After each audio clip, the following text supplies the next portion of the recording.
Muy bien. Bueno, la enfermedad de Crohn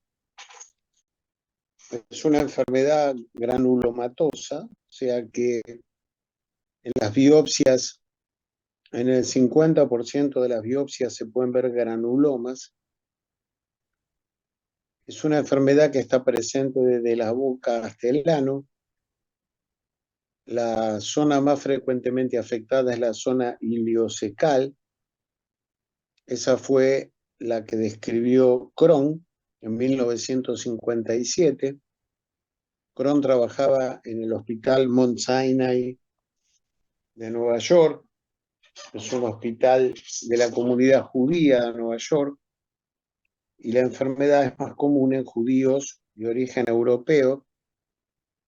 Y Crohn describió la enfermedad con el nombre de ileitis terminal, porque vio que estaba afectada la parte terminal del ileón. Por eso le puso ileitis terminal. La enfermedad afecta a la mucosa intestinal en forma de parches, afecta todo el grosor de la pared mucosa, submucosa, muscular y serosa, puede producir perforación, fístulas, obstrucciones, abscesos, peritonitis. Afecta el recto solamente en la mitad de los casos. La enfermedad afecta a 3,2 personas cada 1000 habitantes. Es más común en el mundo desarrollado. Suele comenzar entre los 15 y los 30 años y más o menos tenemos la misma cantidad de casos en hombres que en mujeres. Desde el punto de vista de la etiología y fisiopatología, se cree que se produce por una interacción entre factores genéticos, factores inmunológicos, factores ambientales y factores microbiológicos. Se han identificado una serie de genes relacionados con la enfermedad. Uno es el gen llamado NOD2/CARD15, NOD2/CARD15, que aparece sobre todo en los que tienen compromiso en la zona del ileum y sería un gen que afectaría a la interleuquina 23, que estaría implicado sobre todo en la enfermedad de Crohn en los pacientes de origen judío. Se han identificado otros genes, por ejemplo, hay un gen ITLN1, que está relacionado con el reconocimiento y destrucción de ciertos microorganismos intestinales. También un gen NKX23, que explicaría la presencia de una respuesta inmunológica normal y que provoca un trastorno en la migración de los linfocitos. Se han implicado ciertas infecciones como predisponentes, por ejemplo la del Mycobacterium avium para tuberculosis, Pseudomonas, Escherichia coli, Blastocystis, Yersinia y Listeria. Tienen una producción aumentada de interleuquina 12, de factor de necrosis tumoral alfa y de interferón gamma. Tienen niveles aumentados de factor de necrosis tumoral en la materia fecal. Habría una respuesta defensiva inadecuada ante la presencia de ciertos gérmenes. Esa respuesta inmunológica terminaría provocando cambios a nivel de la mucosa. Hay desaparición del ribete en cepillo, eso en el intestino delgado. Las criptas del colon sufren una bifurcación patológica en la parte final de la cripta se bifurca, tiene una forma de Y, y hay una metaplasia del epitelio donde aparecen células de Panet. Ya dijimos que en la mitad de las biopsias hay granulomas. Una dieta rica en grasas y el tabaquismo aumenta el riesgo para sufrir la enfermedad de Crohn. Hay una controversia respecto del Mycobacterium avium. El Mycobacterium avium tiene varias subespecies. La que se ha relacionado con el Crohn es la subespecie paratuberculosis. Es una micobacteria intracelular gram positiva, ácido alcohol resistente, de crecimiento lento. Esta bacteria afecta a las vacas y en las vacas produce una enfermedad que se llama enfermedad de Jones. Esta enfermedad de Jones cursa con una inflamación del intestino de la vaca, con ganglios y granulomas. Y sobre todo está afectada la zona iliocecal. Los animales sufren de una diarrea crónica con un adelgazamiento progresivo y pueden morir. La relación con la enfermedad de Crohn se ha establecido porque se ha aislado el Mycobacterium en zonas de intestino en pacientes afectados por enfermedad de Crohn y también en zonas de intestino sanos en pacientes con enfermedad de Crohn. La enfermedad bovina y la humana están ambas aumentando su incidencia y las zonas donde hay más enfermedad bovina hay más incidencia de enfermedad de Crohn. Y se cree que la leche de vaca contaminada podía ser el agente que explica la transmisión porque aparentemente en estos pacientes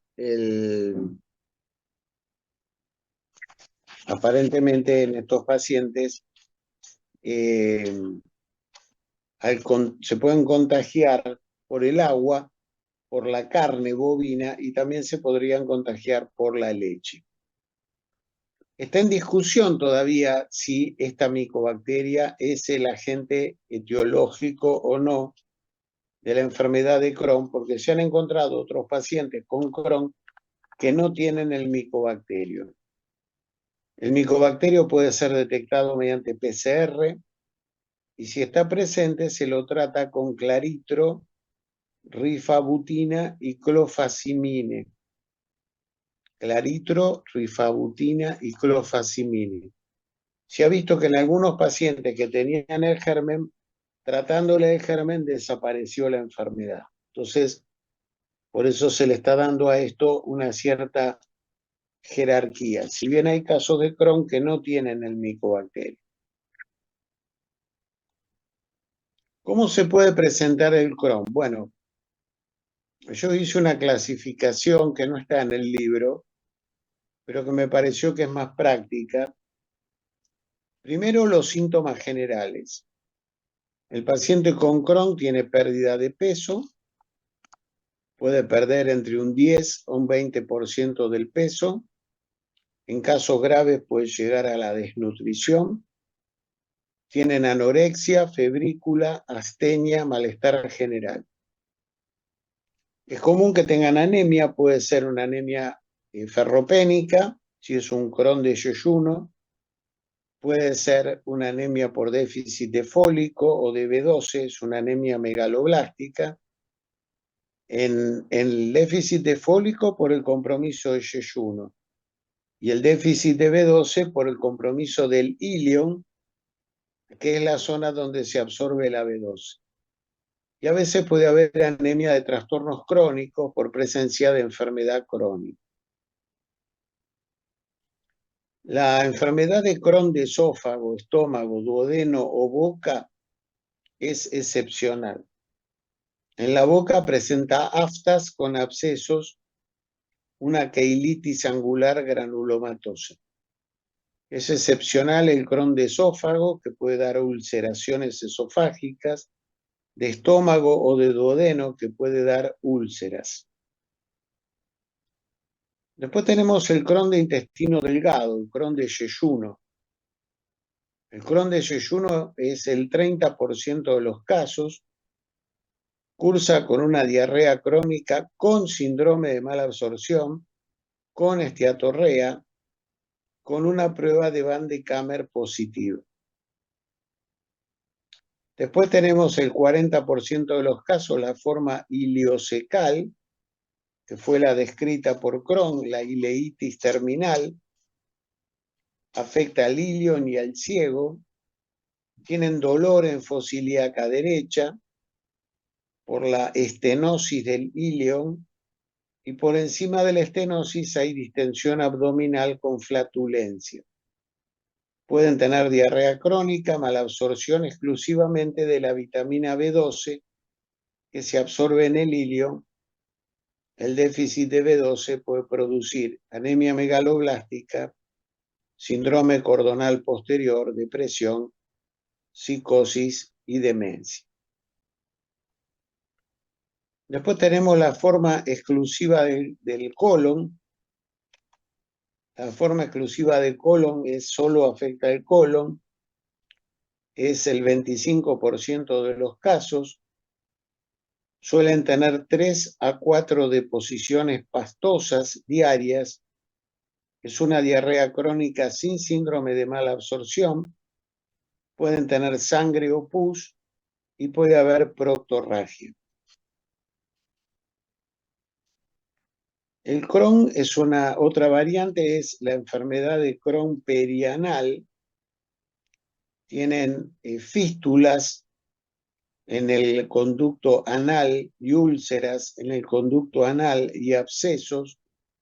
Pueden tener fisuras anales y siempre que usted sospecha un Crohn, usted le tiene que observar la zona anal. ¿Y qué va a haber? Va a haber agujeritos cerca del orificio anal por los que sale materia fecal. Esas son las fístulas perianales, que son típicas del Crohn. Y después tenemos muy raro, pero muy raro, más raro todavía que lo de esófago, duodeno y todo eso, el Crohn de piel. El Crohn de piel puede presentarse como pápulas, nódulos subcutáneos, eritema, placas ulceradas, lesiones liquenoides y tumefacción en la zona genital. Es muy raro el Crohn exclusivamente de la piel. Hasta acá vamos bien. ¿Quieren preguntar algo? ¿Hay alguna duda? Sí, Doc, una pregunta. Un tema complejo, ¿sí? Sí. ¿Conviven simultáneamente los granulomas con las lesiones o los granulomas causan las lesiones? No, tienen lesiones Ah, que en la mitad de los casos tienen granuloma. perfecto. Gracias. 50%.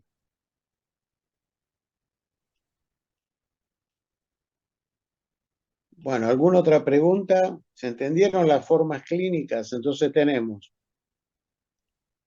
los síntomas generales por compromiso del estado general, el Crohn de esófago, estómago, duodeno, boca, que son raros, el del intestino delgado, 30% con diarrea con mala absorción, la forma iliocecal, que lo único que no absorbe es B12 y tiene estenosis y dolor,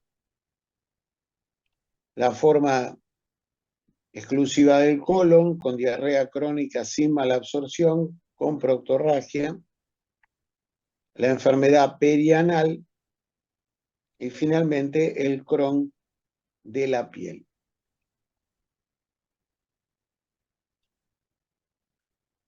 La enfermedad afecta todas las capas del intestino.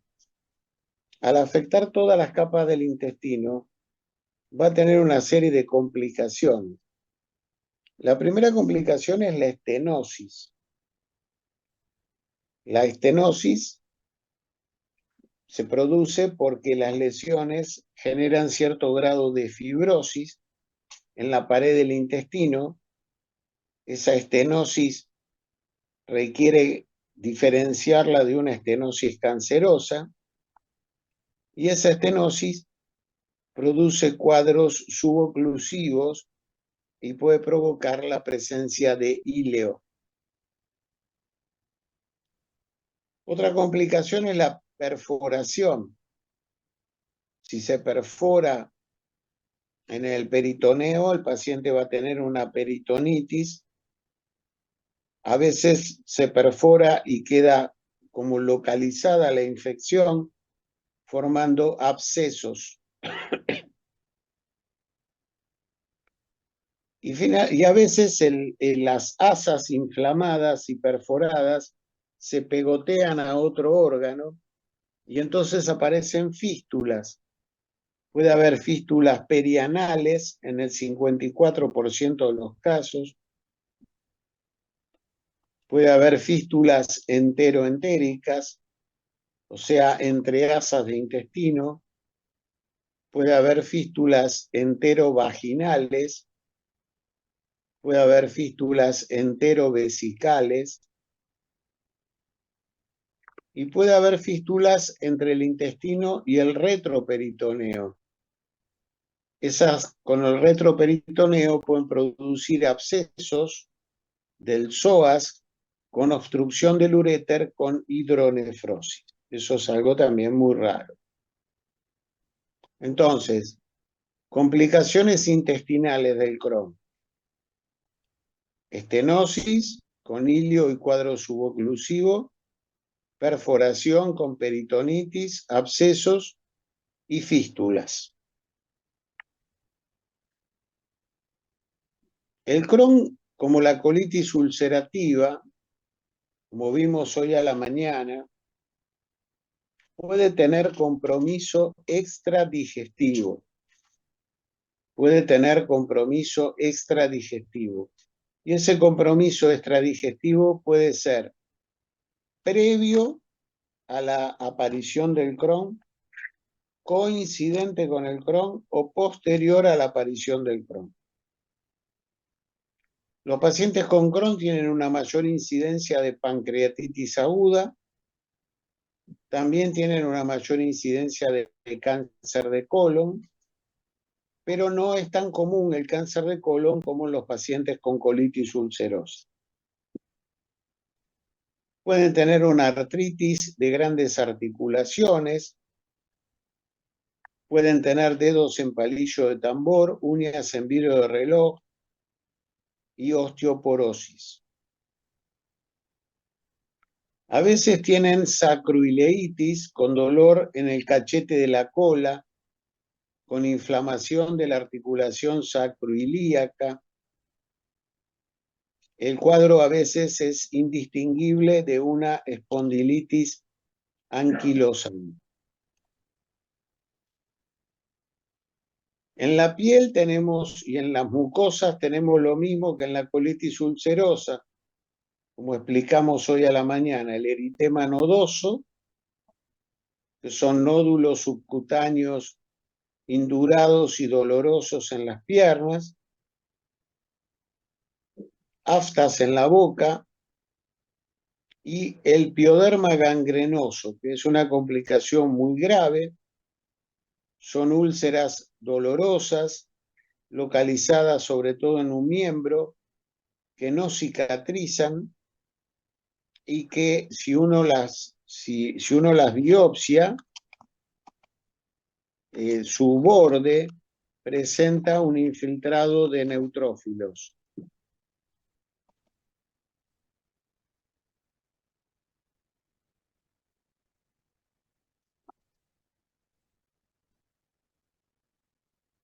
Es una enfermedad muy grave, de tratamiento muy dificultoso.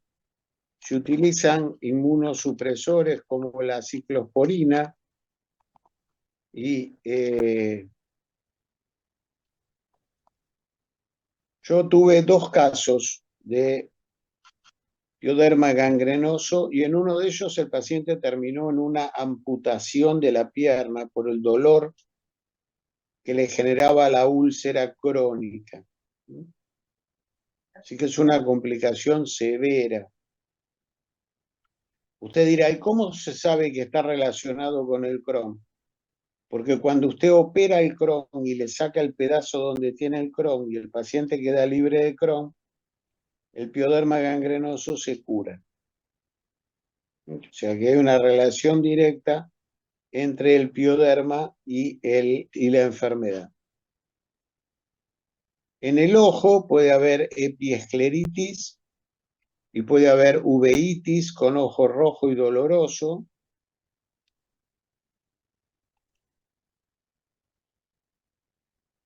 Puede haber manifestaciones hepatobiliares, tienen mayor incidencia de litiasis vesicular, hígado graso, pueden tener hepatitis con aumento de las transaminasas, pero si usted le hace una biopsia es una hepatitis granulomatosa.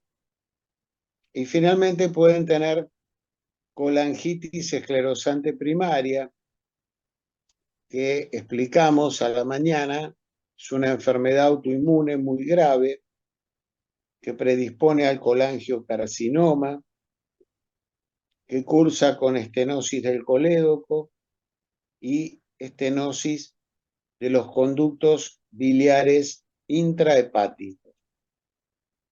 Dijimos que el diagnóstico se hacía con colangioresonancia para ver la estenosis de colédoco y con biopsia hepática para ver la estenosis de los conductos biliares intrahepáticos.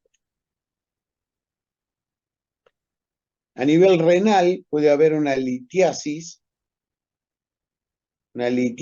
urinaria con cólico renal, es una litiasis por oxalatos, porque el paciente absorbe una mayor cantidad de oxalatos por su compromiso digestivo. A nivel hematológico puede haber anemia hemolítica y puede haber trombosis venosas profundas.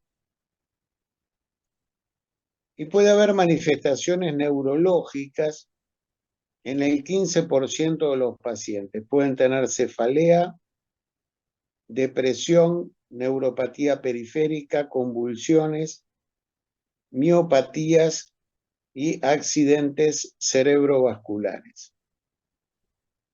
Entonces, todo esto es muy importante porque esto implica que el Crohn deja de ser una enfermedad exclusivamente digestiva que solo le importa al gastroenterólogo y al cirujano, y pasa a ser una enfermedad que le interesa a un montón de especialistas, al reumatólogo, al dermatólogo, al hepatólogo, al neurólogo, al hematólogo, al nefrólogo.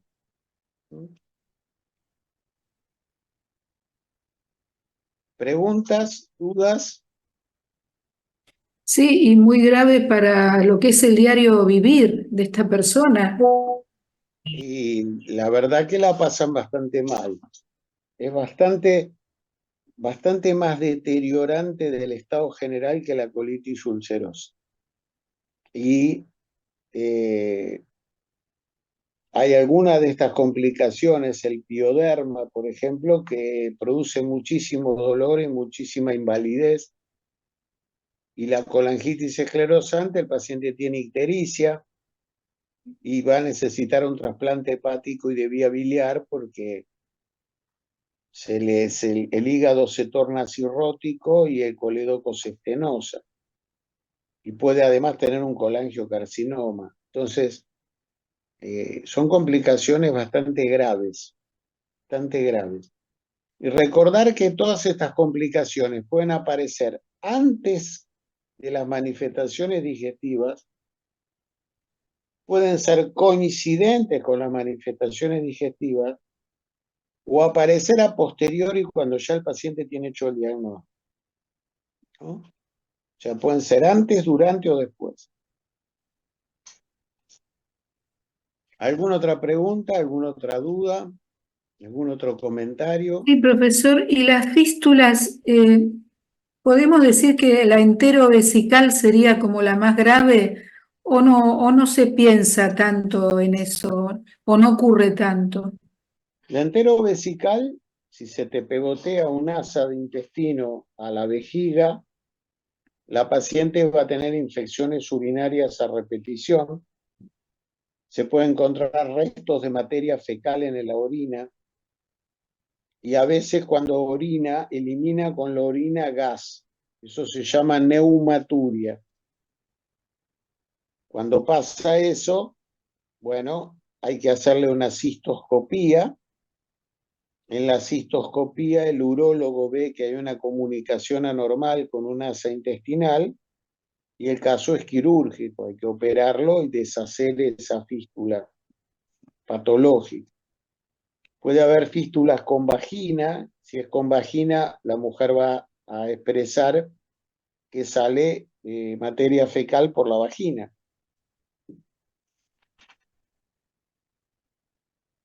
Son casos complicados cuando hacen estas fístulas. Cuando hacen fístulas en el intestino delgado, entre las asas, también es complicado porque saltea. Suponete que el tipo hace una fístula de yeyuno con el colon. Entonces saltea toda una parte importante del intestino delgado. Entonces eso también puede ser bastante complicado. Profe, también está presente la melena. ¿Cómo? No te entendí. La melena también podría estar presente. ¿La qué cosa? Melena. Melena. Sí. No, melena no. Melena no tienen. Tienen proctorragia solo los que tienen compromiso de colon. Las ulceraciones altas gástricas, esofágicas o duodenales, es muy raro que sangren. En general no sangran cuando es por Crohn. Sí puede tener sintomatología ulcerosa. Yo le hace la endoscopía, le biopsia la úlcera y te da que tiene granulomas. Entonces es un Crohn. Ok, gracias, profe. Doctor, una consulta. ¿Cuál sería el gol estándar, por así decirlo, para el diagnóstico? Bueno, ¿Cuál para sería hacer el diagnóstico, primero el cuadro clínico. Pero fíjese que el cuadro clínico son 3 cuadros clínicos. Porque si es de delgado, tiene un síndrome con mala absorción. Si es de colon, tiene una diarrea crónica sin mala absorción. Y si es iliocecal, que es la forma más común, tiene dolor en fosa ilíaca derecha. Ahí usted se lo puede confundir con una apendicitis. Ok. Entonces, ese es el cuadro clínico.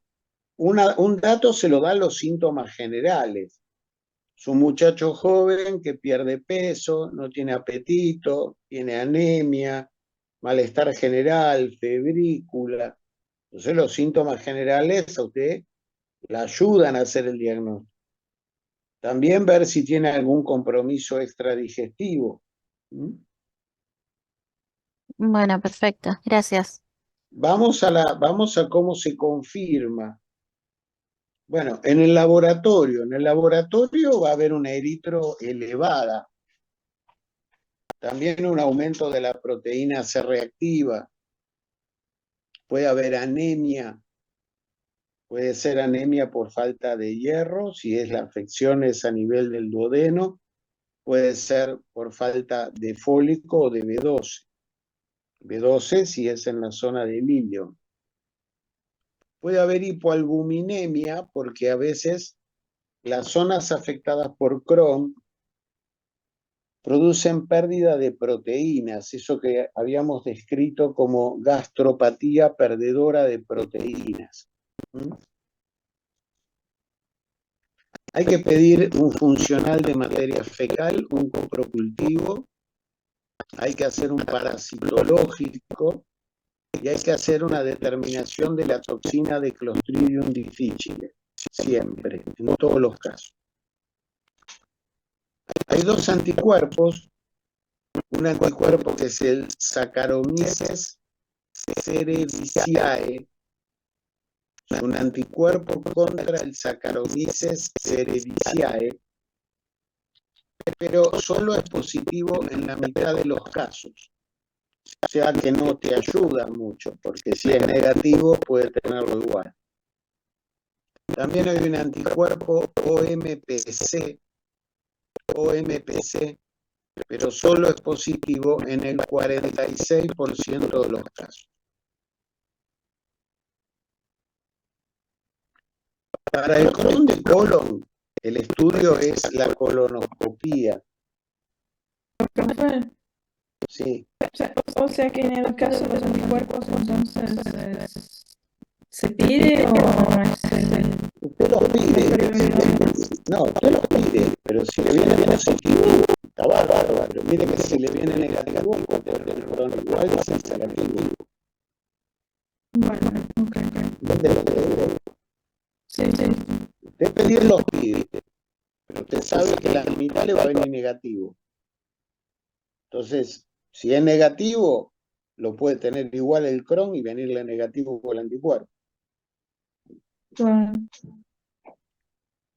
Para estudiar los Crohn de colon, lo ideal es la colonoscopía.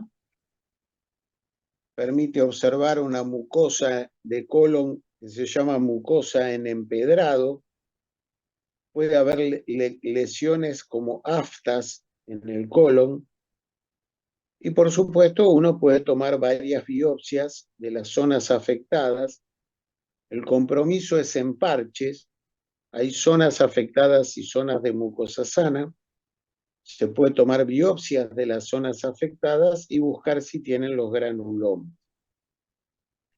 Para llegar al ilion, cuando usted le hace la colonoscopía, solo en el 20% de los casos usted puede pasar la válvula iliocecal y llegar al ilion.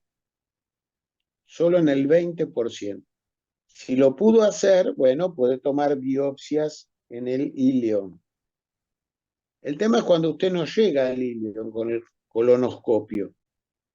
Ahí se puede pedir un tránsito de delgado. El tránsito de delgado sirve para el Crohn de yeyuno. Se va a ver una zona del intestino que está angostada, que está estenosada. Y sirve también para el Crohn de ileón, donde va a haber un ileón terminal angostado, que fue lo que describió Crohn, y Crohn la llamó ileitis terminal. Esa imagen de angostamiento del ileón terminal se conoce con el nombre de signo de la cuerda. En los últimos años se están usando la tomografía computada con contraste abdominal y la resonancia magnética con contraste abdominal. La ecografía puede ser útil para detectar zonas de estenosis, zonas de dilatación, pero lo que se está usando mucho es el ecodoppler, porque las zonas afectadas del intestino tienen un aumento de la irrigación. Entonces usted con el ecodoppler puede detectar zonas del intestino que tienen una irrigación exagerada y esas son las zonas que tienen enfermedad activa.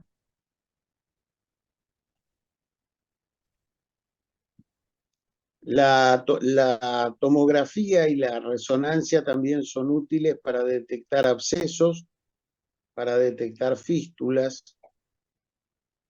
La tomografía con emisión de positrones se vio que se acumula, es una tomografía donde se le da primero una sustancia radiactiva, una glucosa marcada con sustancia radiactiva, y esa glucosa se acumula en las zonas donde hay mayor actividad del Crohn. Entonces, el PET, la tomografía por emisión de positrones, es también útil para hacer el diagnóstico. Se puede usar la videocápsula o la enteroscopía. La enteroscopía es una endoscopía para visualizar el delgado.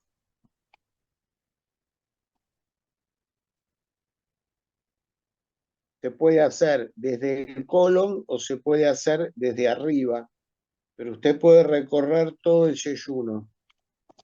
El enteroscopio fue descubierto por los japoneses y permite encontrar las zonas afectadas de yeyuno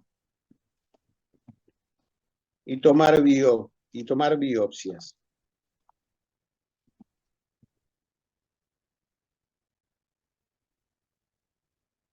La videocápsula también es útil, pero el problema con la videocápsula es que antes de darle la videocápsula le tiene que hacer un tránsito delgado. Porque si hay alguna zona donde el intestino está muy estenosado, el riesgo es que usted le dé la videocápsula y que la videocápsula se quede atascada y haga un hilio por la videocápsula y usted lo tenga después que operar para sacarle la videocápsula. Entonces usted antes de darle la videocápsula tiene que hacerle un tránsito delgado. Si usted ve que no hay ninguna zona estenosada en forma riesgosa, se la puede dar la videocápsula y la videocápsula le va sacando imágenes por minuto, varias imágenes por minuto en cada segmento del intestino. Entonces usted sabe en qué segmento de intestino aparecen las lesiones por Crohn. Profesor, la videocápsula puede ser causa de hilio. ¿Así dice Si usted? claro, vos tomás la videocápsula. La videocápsula, el peristaltismo, la lleva por el esófago, el estómago, el duodeno, el yeyuno, el ilion, el colon y se elimina por materia fecal. Por minuto, la videocápsula va sacando fotos y las manda a una consola. Y hay un tipo que está mirando las fotos, va recibiendo las fotos y las va mirando. El problema es que la videocápsula es como si fuera una pastilla así de grande. Entonces, puede pasar que si el tipo por el Crohn tiene una estenosis, la luz está chiquitita, entonces viene la videocápsula, ¡pum!, se queda impactada y no va ni para atrás ni para adelante y hace un hilio. Y vos lo tenés que operar para sacarle la videocápsula. Entonces, es buena práctica primero hacer el tránsito de delgado, que usted ve cómo pasa el bario por todo el yeyuno, por todo el colon, por todas las vísceras. Si no hay ninguna estenosis severa, usted ahí le puede hacer la videocápsula. ¿Está claro? En la parte del paciente complejo, si les interesa, es leer un poquitito más. Hay un capítulo dedicado a enteroscopía, donde se explica cómo se hace la enteroscopía, y un capítulo de videocápsula. También hay un capítulo de trasplante de intestino.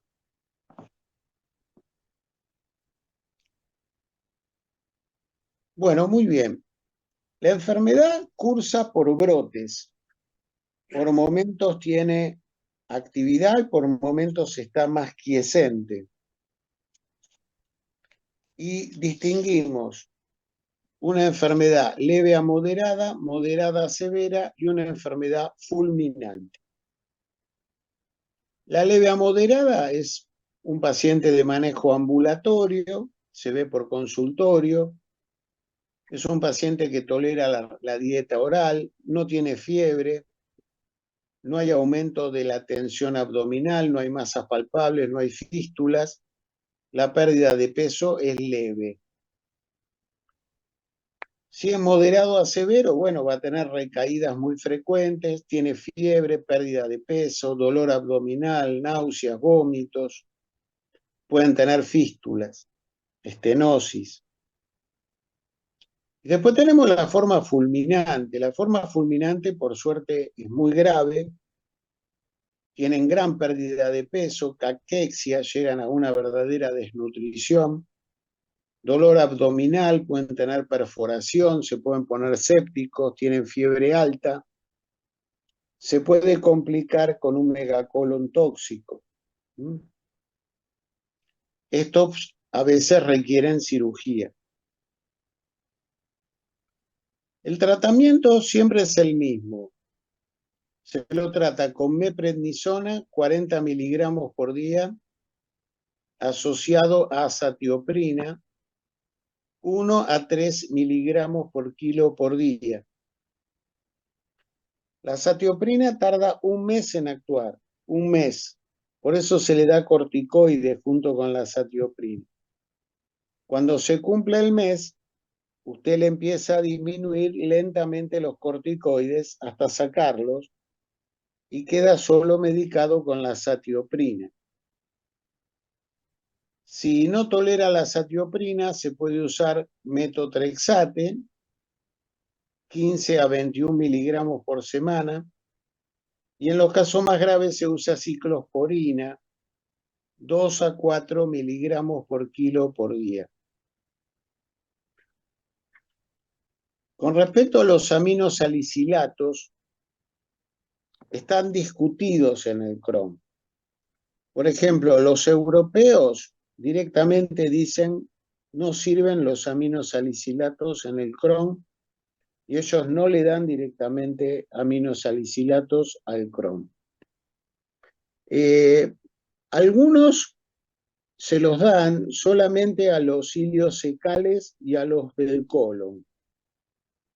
Se puede usar mesalazina o se puede usar sulfasalazina. Y se puede después, nunca se va a suspender el tratamiento acá, porque si usted suspende el tratamiento, el paciente vuelve a hacer un brote. O sea que acá el paciente va a seguir siempre con inmunosupresor y mesalazina o inmunosupresor y sulfasalazina. En algunos casos se les pone antibióticos. ¿Cuándo se les pone antibióticos? Sobre todo cuando tienen fístulas. Se vio que el metronidazol y la ciprofloxacina facilitan el cierre de las fístulas, sobre todo de las fístulas perianales. Y para eso se usan estos antibióticos. Muy bien, con este tratamiento que hemos descrito, el 85% de los Crohn andan bien. Pero hay un 15% que tienen Crohn muy grave, muy grave, y no se frena la enfermedad con los inmunosupresores. En esos pacientes que tienen las formas graves, se utilizan anticuerpos monoclonales. Son anticuerpos monoclonales contra el factor de necrosis tumoral. Por ejemplo, tenemos el infliximab, el adalimumab y el certolizumab, que son 3 anticuerpos monoclonales que actúan contra el factor de necrosis tumoral. Se administran en general por vía el infliximab intravenosa, el adalimumab por vía subcutánea cada 15 días, el certolizumab cada 2 semanas y después cada 4 semanas. Se ha agregado el uso de natalizumab, que es un anticuerpo monoclonal que está dirigido contra la integrina alfa 4, que bloquearía la adherencia de las células inmunes a las paredes de las células endoteliales vasculares. Se da por vía intravenosa, 300 miligramos, cada 4 semanas. Y últimamente se está probando el vedolizumab y el ustekinumab como otros anticuerpos monoclonales que se pueden usar. Estos anticuerpos monoclonales son carísimos, salen más o menos $1000 por mes. O sea que es un tratamiento que hay que reservarlo para los casos más graves que no responden al tratamiento convencional. Y ya dije que más o menos el 85% responde bien. La cirugía, bueno, la cirugía se usa sobre todo en los pacientes que tienen complicaciones, que tienen peritonitis, abscesos, fístulas, estenosis, íleo. También en los pacientes que pueden tener un cáncer sobre el Crohn, ¿no?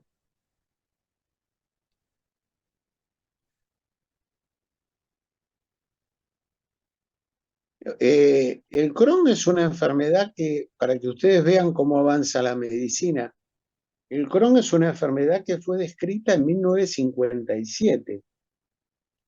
Hasta 1957 no había Crohn. O sea, yo nací en 1957. O sea que en el mismo año que yo nací, se diagnosticó la enfermedad de Crohn. O sea que es una enfermedad que tiene mi edad, 66 años. O sea, fíjense que no es que es una enfermedad que la conocemos desde hace 200 años. No, no, es algo bastante de los últimos años.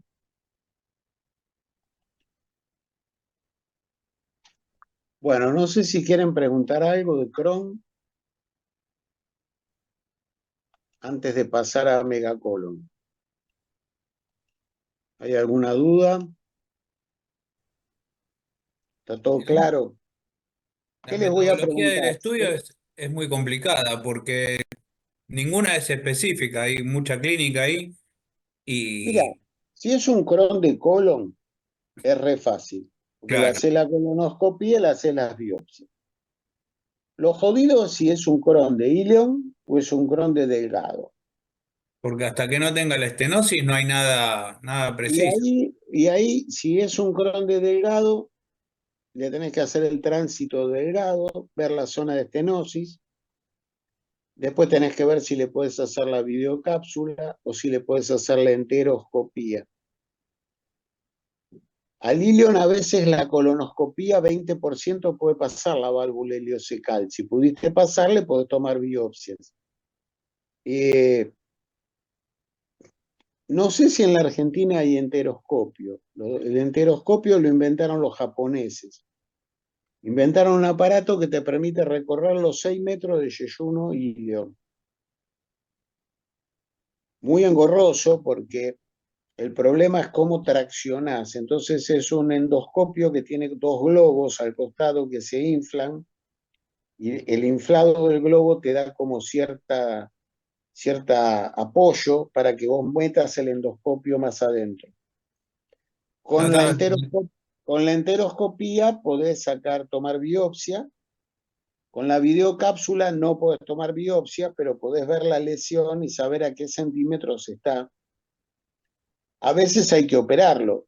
Vos lo operás, le decís al cirujano, mira, está en el yeyuno a tantos centímetros, sacale el pedazo y con la biopsia le hacemos el diagnóstico que es un Crohn. Yo me ¿Se estaba entiende? pensando, hasta que llega el diagnóstico debe tener diagnósticos diferenciales, o sea, No, ¿no? mira, el cuadro es bastante típico, Ah, está bien, sobre todo si es ileocecal. Si es ileocecal es bastante típico. Si es de yeyuno, es un síndrome de mala absorción. Entonces vos vas a descartar enfermedad celíaca y vas a empezar a buscar en las causas de mala absorción. Pero mala absorción con fiebre no hay muchas. Mala absorción con fiebre está el Whipple y está el Crohn. No hay muchas.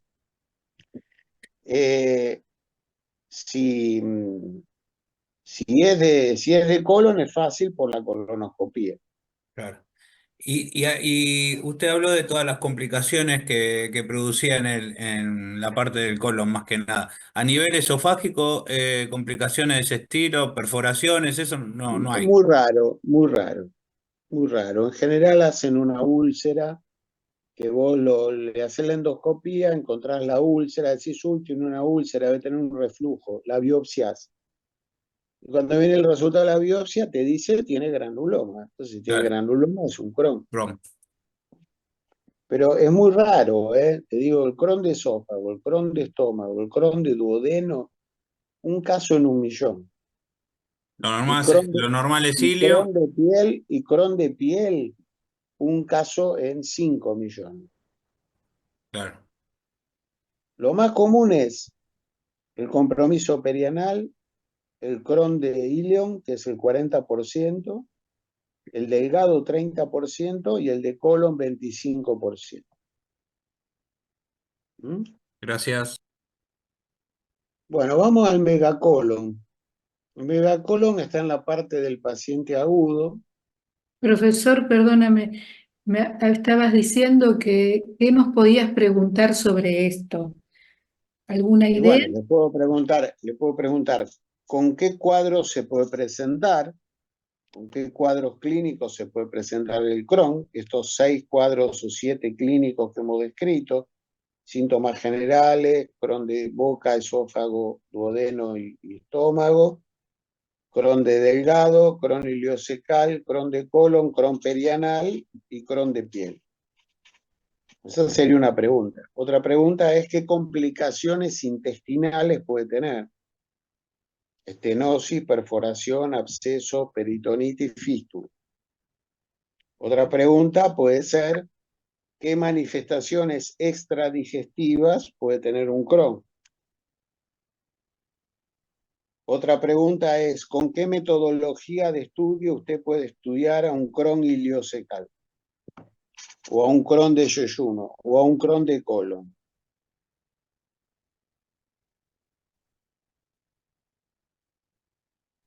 Profe, Otra pregunta puede ser cómo se trata la enfermedad de Crohn usualmente y cómo se tratan los pacientes que no responden al tratamiento usual. ¿Está claro? profe, acá en Crohn hay proctorragia, pero en colitis ulcerosa solo aparece cuando hay colitis fulminante. En la colitis ulcerosa normal puede haber proctorragia. No necesita que sea fulminante para que haya proctorragia. Puede haber proctorragia. Es más común la proctorragia en la colitis ulcerosa que en el Crohn. La colitis ulcerosa frecuentemente tiene proctorragia. Mucho más común en la colitis ulcerosa que en el Crohn. Ok, gracias.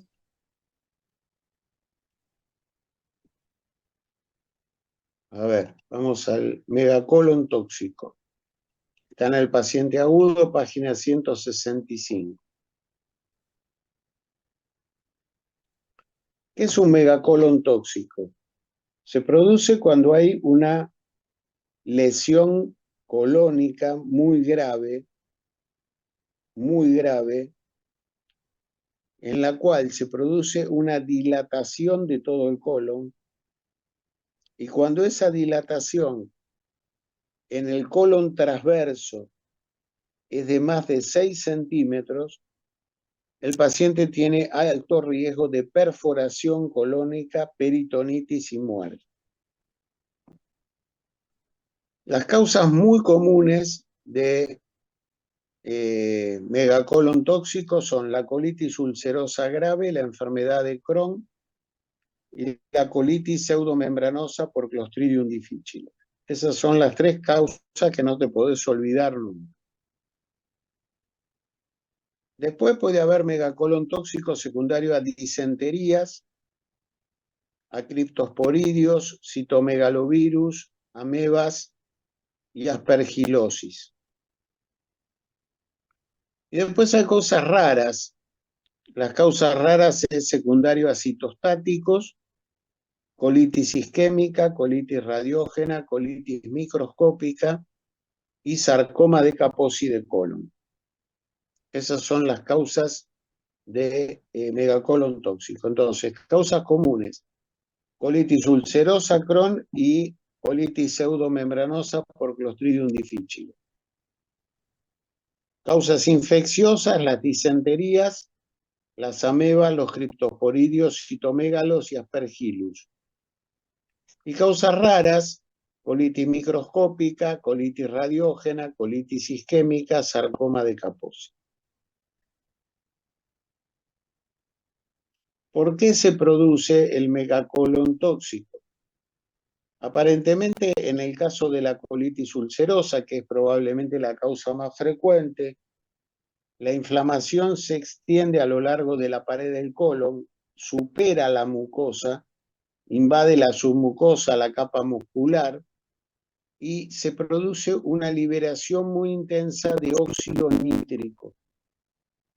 Esa liberación local de óxido nítrico en cantidades muy importantes inhibe el tono del músculo liso del colon y produce la dilatación del colon con el riesgo de perforación. El cuadro clínico, el paciente tiene diarrea, muchas veces con sangre, fiebre, escalofríos, puede tener vómitos, dolor abdominal. Cuando ya se instaura el megacolon, el abdomen está distendido, los ruidos intestinales pueden estar disminuidos, empieza a tener fiebre alta, taquicardia, hipotensión, puede tender al shock. Y el riesgo es que se perfore, haga una peritonitis y haga un fracaso de múltiples órganos y el paciente se muera. Hay un riesgo adicional. Como muchos de estos pacientes con colitis ulcerosa y Crohn están tomando corticoides, están tomando inmunosupresores, si hacen una peritonitis, no tienen defensas buenas. Entonces, muchas veces la peritonitis de estos pacientes es mortal. Cuando vos tenés un megacolon tóxico, el paciente tiene que estar en terapia intensiva. Lo tiene que evaluar el terapista con el cirujano. Tienen que evaluarlo muy cercano todo el tiempo, porque al menor signo de peritonitis el paciente debe ser operado. En el laboratorio hay leucocitosis, neutrofilia con desviación a la izquierda. Puede haber hipopotasemia, hipoalbuminemia, por las pérdidas de albúmina a nivel de la diarrea, eritro elevada, proteína C reactiva elevada. Hay que hacer dosaje de sodio, potasio y gases en sangre. La radiografía del tórax es fundamental porque cuando el colon está dilatado y transverso, más de 6 centímetros de ancho, se va a perforar. Entonces hay que operarla inmediatamente. Además, a veces se ve la presencia de aire en la pared del intestino. La presencia de aire en la pared del intestino indica que el colon se ha perforado. Debe ser operado inmediatamente.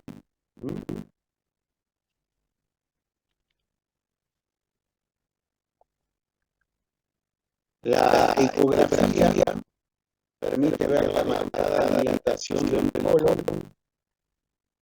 La tomografía computada permite ver la dilatación del colon. Se toma una muestra de materia fecal y se busca en la materia fecal, se hace el coprocultivo, se hace el parasitológico y la búsqueda de toxina de Clostridium difficile, porque dijimos que una de las causas era el Clostridium difficile. Hay unos criterios que han hecho dos investigadores que se llaman Hallan y Cole. El primer criterio es la dilatación de más de 6 centímetros del colon transverso y del colon ascendente. Al menos 3 de los siguientes: fiebre mayor de 38 grados, frecuencia cardíaca mayor de 120, leucocitosis y anemia. O sea, de estos 4 tienen que tener 3, y de estos 5 tienen que tener 1.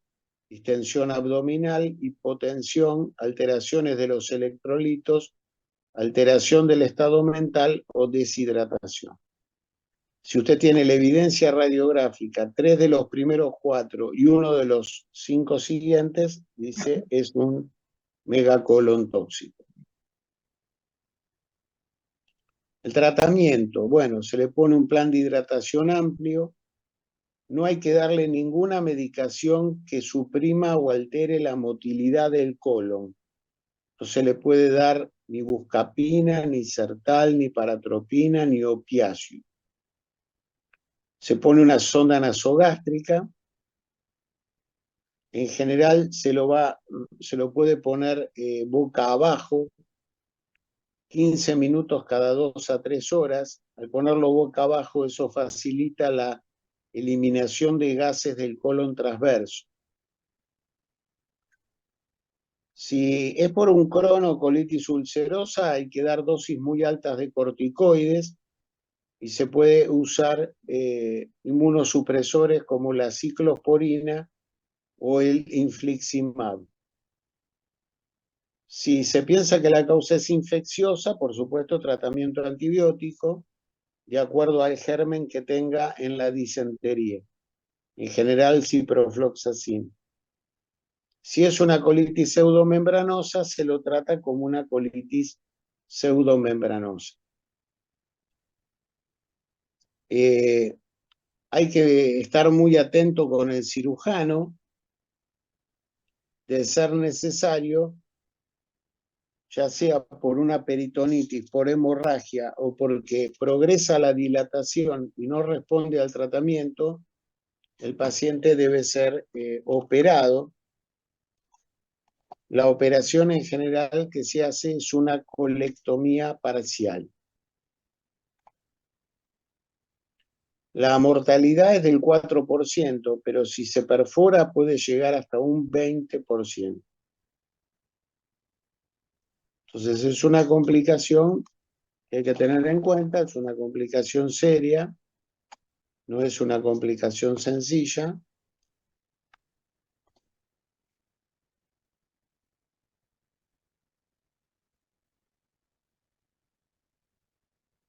Bueno, no sé si quieren preguntar algo respecto del megacolon tóxico.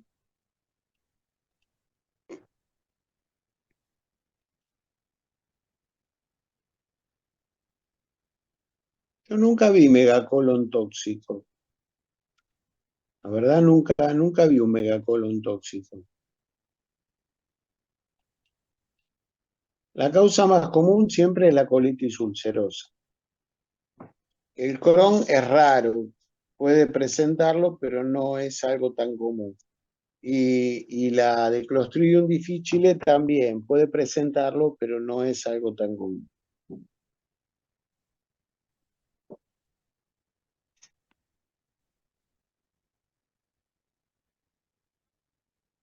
¿Hay alguna duda? ¿Hay alguna pregunta? Una pregunta que no tiene que ver con esto de la clase. Sí. Su mail que usted ha dado es Ricardo Rey 57, ¿o hay No, otro? no es Ricardo Rey, es Rey Ricardo. Rey Ricardo, perdón. Listo. Pensé Primero el que había otro. apellido, después el nombre. Rey Perfecto. Ricardo 57@gmail.com. Gracias.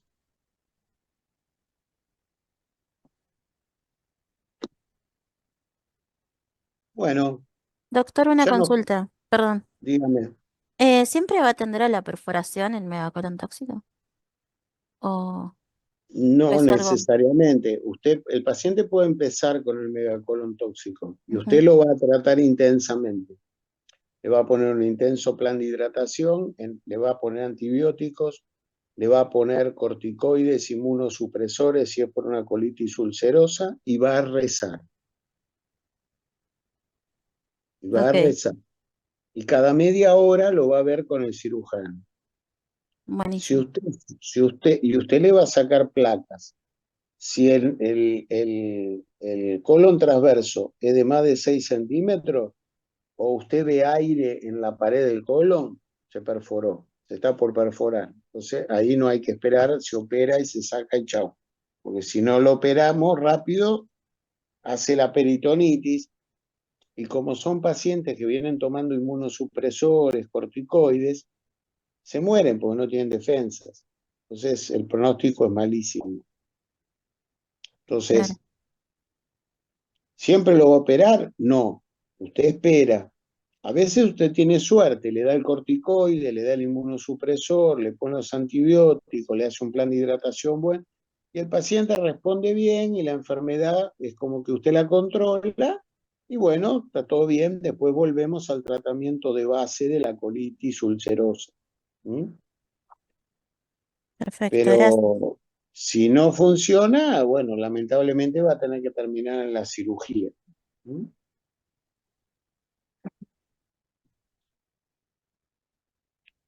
Bueno, muy bien.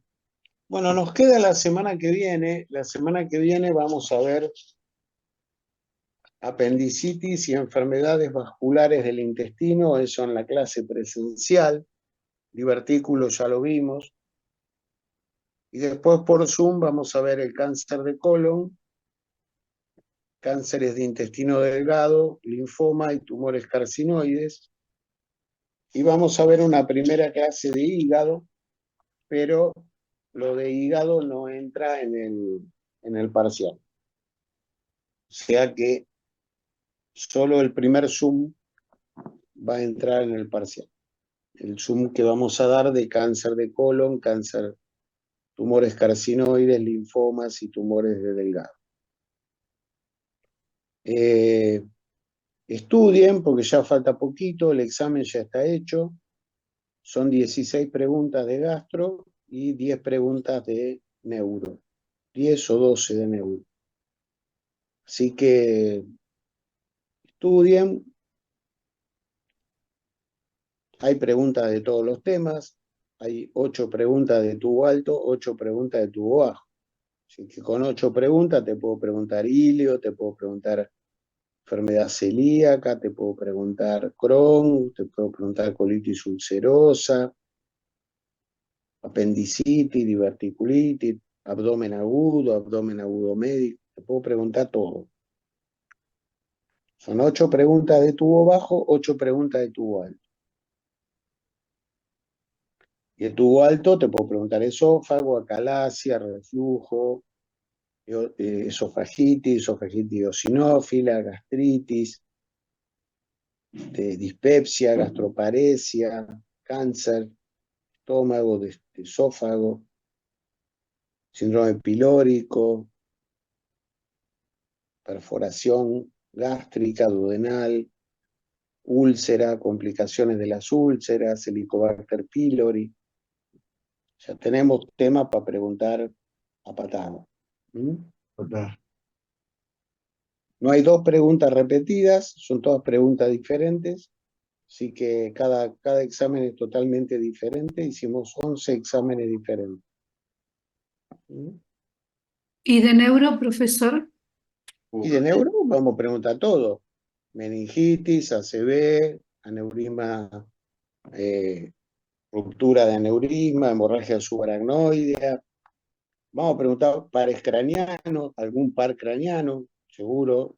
Vamos a preguntar movimientos anormales, Parkinson, epilepsia, manejo del edema cerebral, hipertensión endocraniana, motoneurona superior, motoneurona inferior, síndrome cerebeloso, síndrome cordonal, síndrome laberíntico. Todos los temas. Prácticamente vamos a hacer preguntas de todos los temas.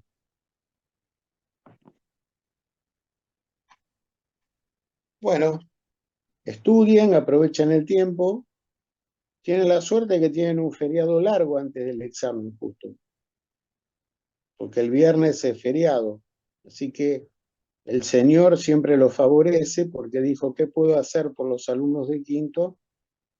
Y puso un feriado para que usted, recordando a Colón, estudie 12 horas el viernes, 12 horas el sábado y 12 horas el domingo. Así que esa ha sido la gracia divina de poner ese feriado. Bueno, nos vemos, cuídense. Buen fin de doc. Chau. Adiós, gracias. Ojalá Chau, ganemos, bien. porque tenemos que jugar al Chao, fútbol, gracias. tenemos que jugar al fútbol con los que van primero, así que ojalá que ganemos. Nos vemos, chau. Chao, doctor.